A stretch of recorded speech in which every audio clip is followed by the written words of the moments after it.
Today in the paddock, a Georgia peanut grower faces challenges coming from continuous dry weather conditions, while ABAC brings the community together for a week of homecoming tradition.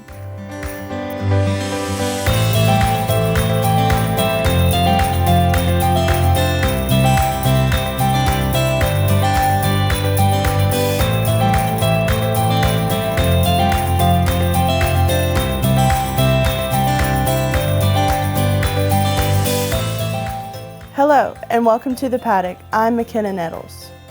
A Super El Nino is returning to the United States this summer, continuing into 2027. This could bring back some rain to southern states, leading to relief from the ongoing drought. This climate pattern could bring warmer, wetter conditions to the southern United States and influence coastal storm patterns with less hurricane activity in the Atlantic Ocean. While wetter conditions during fall of 2026 could cause some harvest delays for farmers in the south, groundwater supply may be renewed for spring 2027 planting. American farmers continue to pull back from major equipment purchases as the latest data shows another month of decreasing combine and tractor sales. Farm tractor sales have dropped 9% since last year, while combine sales dropped by 25%. According to industry leaders, this decline is connected to the ongoing economic pressure in agriculture. American farmers are forced to cut expenses and budget more carefully due to inconsistent market prices and tighter margins. Instead of upgrading equipment, farmers are focusing on liquidity and risk management rather than capital investments. Dry conditions across Georgia are raising concerns for farmers, especially peanut growers, as the statewide drought continues to impact crops. Many farmers and producers, especially peanut growers, are struggling with a lack of rainfall during some of the most important stages of the growing season. Without enough water, plants can't fully develop, leading to lower yields and added stress on farmers. Dr. Scott Mumford, head extension peanut agronomist at the University of Georgia, says drought is already affecting crop performance.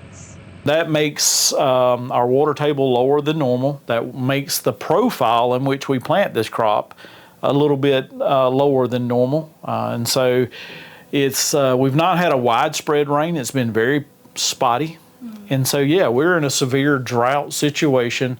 If we could get a couple of weeks of rain, that would turn that around. But it needs to continue that. If we slip up and, if we can get enough rain to get planted, but then it dries back off and we don't get rain, we're in that same situation. So we need it to start raining and then continue to rain throughout the season. And that's, we typically don't see that. Water is one of the biggest concerns. Dr. Wes Porter, a precision ag extension specialist at the University of Georgia, says managing water efficiently is critical during a drought. That's great. So most of our irrigation water comes from one of two sources, right? It's either surface source, subsurface source. And so subsurface is most likely going to be that Florida aquifer. There's a few wells that are drilled deeper than that, but most of them are going to be in the Florida aquifer across our southern region. Your other is your surface source, which in most cases is going to be a pond, right? We call those farm ponds. Sometimes we're drawing out of some rivers, creeks, et cetera. They have to have a high enough flow rate, et cetera, to get adequate water out of. Of course, I'm an extension specialist here, so my role as an extension, I'm 85% extension, is to work with our extension agents throughout our counties to educate them on our best management practices. And so one thing that I do every year is I do research on irrigation scheduling and applying technology to irrigation management. So we look at utilizing anything from UGA checkbook method, which is just straight up evapotranspiration replacement. And so we could go deeper into that sometime if you've got questions, but that would be the more simple method that's in the production guides, to using like smartphone apps or online scheduling tools, all the way to using soil moisture sensors to schedule irrigation. And so I research those every year to see which method performs the best, which one provides the highest yield, which one provides the highest profitability, so that then farmers can look at my data and say, hey, all right, if I'm going to move into a season like this, Dr. Porter is saying we need to allocate water this way, or we need to use this method this way, so that we're not over-irrigating. So a lot of my research is showing if we over-irrigate, especially cotton and peanut, we lose yield. But if we under-irrigate, we all know that. If we don't irrigate enough, we're going to lose yield. So we've got to find that fine line in there. So a lot of my research works around doing that. And then I use that research to provide to our agents, either through agent trainings or our county meetings. And that way they can get it on out to producers. even with that technology, many farmers are facing higher costs as they try to keep their crops alive. Experts say the next few weeks will be critical as growers hope for rain to support this year's peanut crop. Reporting for the Paddock, I'm Lois Backley. For now, Georgia growers are keeping a close eye on the forecast, hoping for rain in the coming weeks to help salvage this year's peanut crop.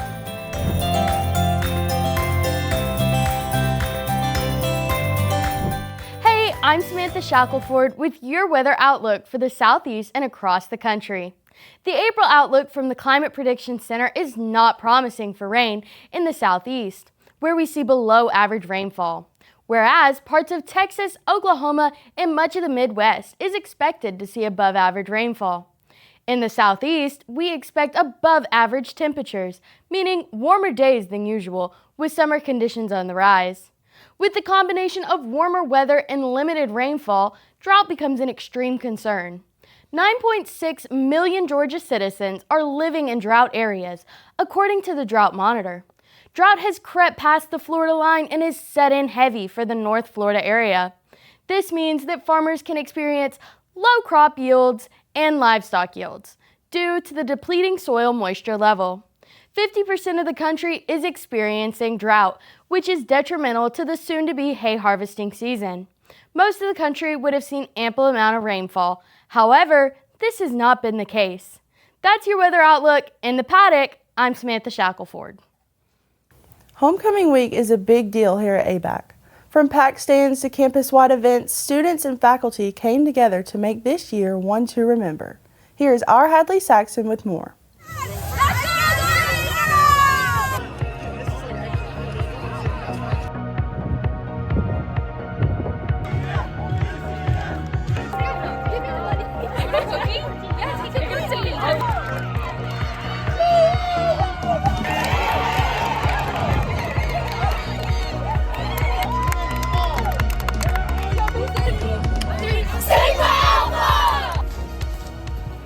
Jakiria Kitchen is here with us today. She is a Campus Activities Board executive member. Jakiria, how would you describe homecoming week overall this year? I think it was a good success. We did a lot of the planning back in January before it even was time to think about homecoming. But I think we planned a lot of fun events, us with Student Alumni Council, and I think it was an overall success, and everyone seemed to enjoy it. So what events stood out the most to you this week? Probably the caricature artist. I think everyone liked that. It was like he came and he drew the, I don't know if you went or not, but it was like he drew you as like a cartoon. So did you just notice more students participating in events compared to years past? I think this year we had a lot of participation, especially with the kickoff event, because this year it was the sidewalk chalk. I think that was kind of cool, just brought you back to your childhood. I really enjoyed it, and then everyone was really artistic. I don't know how they came up with some of these designs, but all of them look really good.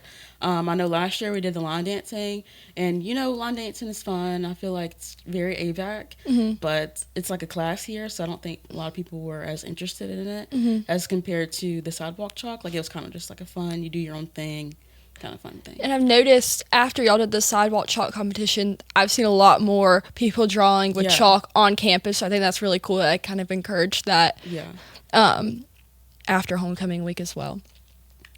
So why is homecoming week important for campus and campus involvement?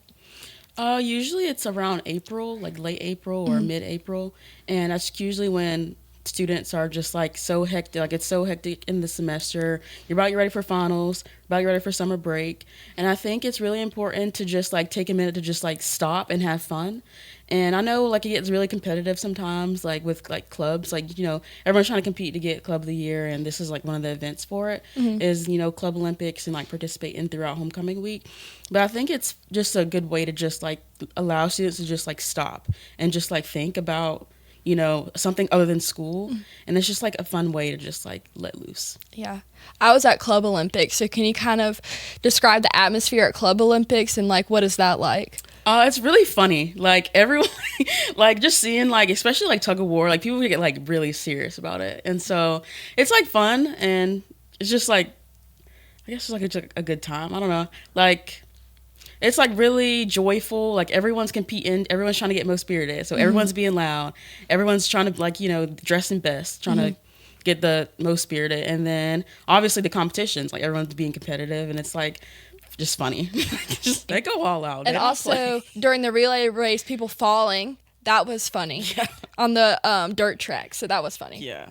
So this year during homecoming, instead of doing a dance at the end, the rodeo was the final event. So can you kind of explain why that was a change, and then the atmosphere and what it was like when homecoming royalty was announced and homecoming club of the year was announced? I think it being announced instead of like Friday at the rodeo, I think it was a lot more like fun, I guess. Yeah. Because everyone was there. Like it was kind of like it was a fun night. Everyone was there. Like everyone's already like riled up already because they want to know, like they're anxious. They want to know the results. I want to know the results. Yeah. So it was just, I think it was just like a fun way to kind of get people more involved with the rodeo too. Dr. Brundage was there. Dr. Kramer was there. And so they were able to come and be there to crown royalty and stuff with us, and then hand out ribbons also. So I feel like it was pretty fun. I think the rodeo on Friday was more student, like audience was like student based. Us being at ABAC, a rodeo is the perfect way to kind of round out the homecoming and also kind of round out the year because we're almost done. We have 2-3 more weeks until classes end. So just kind of encourage students to participate and then get ready for finals. Yeah. Well, thank you for coming and interviewing with us on the broadcast this week, and I hope that next year is just as successful for y'all in the homecoming. Yeah, I hope so. Thank you for having me. Thank you.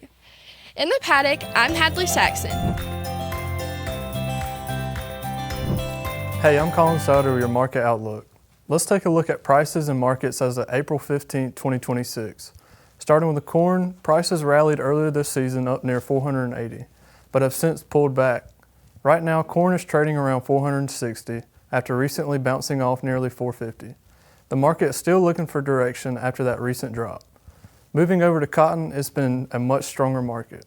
Cotton is currently trading around 77 cents, up from the mid-60s back in February. The trend has been on the rise, with resistance coming in near 78 to 79 cents. July wheat remains choppy, trading in a range as global supply keeps the market uncertain. And finally, soybeans for July delivery have been trending higher, supported by demand. Prices have been holding gains and continuing to move upward as buyers step in on the dips. Overall, we're seeing mixed action, strength in cotton and soybeans, while corn and wheat continue to search for an uprise. Join us back next week for more market outlooks. In the paddock, I'm Colin Souter. That wraps us up for today. Join us back here next week for more Ag and ABAC news. From all of us here at the Paddock, I'm McKenna Nettles. Have a great week in G Hall, y'all.